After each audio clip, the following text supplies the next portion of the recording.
Well, hey everybody, welcome to part 2 of the train to tree process. This is going to be all about hold work. If you haven't already watched my introduction, you need to go back and watch that first, okay? We talk about the reasons why, should you be doing this, how to get help to go through the process smoothly, and the training portion of that is very short. As we start this process, I want you to be setting a 5-minute timer and try and beat that timer in every single training session. Maybe some of them at the very end are gonna last a little bit longer, but ultimately, if you aren't beating a 5-minute timer in your training sessions, they are much too long. You should be doing these sessions once a day. Lots of people have different opinions on this. I've been most successful doing slightly less work. This is very structured, very essentially boring training. And the shorter the sessions, the shorter, the less often from a frequency standpoint, the faster you are able to make progress with your dog, okay? Every time we get dogs on the table, we do a brief warm-up from the session before. As your dog progresses, these need to get shorter and shorter and shorter, okay? He's comfortable on the table. We're gonna move right into this next step here, which is starting the hold process. I have some clips down here. This is gonna keep him from being able to move up and down the table, as he's proven he's very good at, okay? So to teach hold, we start this process by putting our hand in the dog's mouth. They have a little gap here behind the canines on the top and the bottom where there's a little zone that your fingers can fit in. Now, granted, you could use a glove. Lots of people ask questions about that. But the reason that I do not use a glove is so that I can truly feel, are you tonguing? Are you rolling? Are you trying to get my fingers out of your mouth?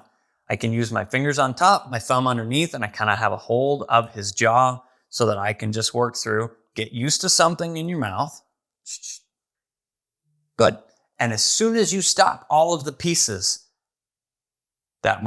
we mark that with a good verbal marker. I don't have extra hands to utilize a clicker. If I did, I feel like this process would go even faster. You can use,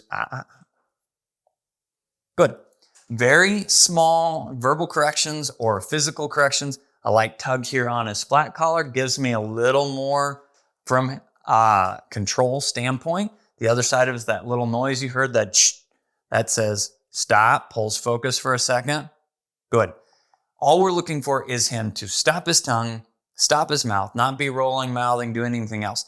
One of the biggest problems that people have long-term with dogs with hard mouths or mouth issues is rolling, tonguing, playing with stuff. So though this seems a little silly, don't skip this. Make sure you can work through it now.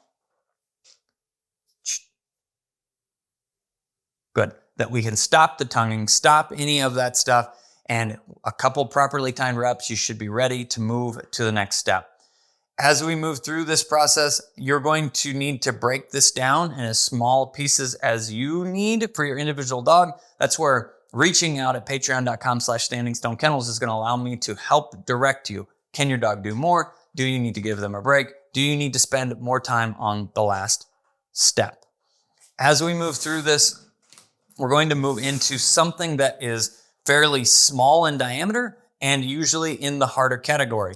Hard things are less likely to encourage mouthing, chewing, rolling, crunching. So we will start, now that we have a dog that very quickly learned to stop rolling and tonguing, I'm gonna get his cheeks out of the way. He's got lots of lips here. Same things apply here. Good. Just a split second. Can you hold this for just a split second?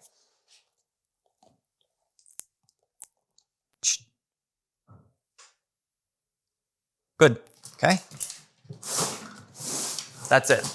That's what I would call a session. We're able to make progress, maybe more progress than what you are, maybe a little less progress than where you're at. I did a handful of reps. He very quickly stopped rolling, tonguing, doing anything else, just gave to holding my hand in his mouth, my fingers in his mouth. Then we were able to move into the first object. As we progress through this, his next session will be more holding, multiple objects. Stay tuned for that, folks. I'm the guy with the big gun. This is Hex. We'll see you in his next video.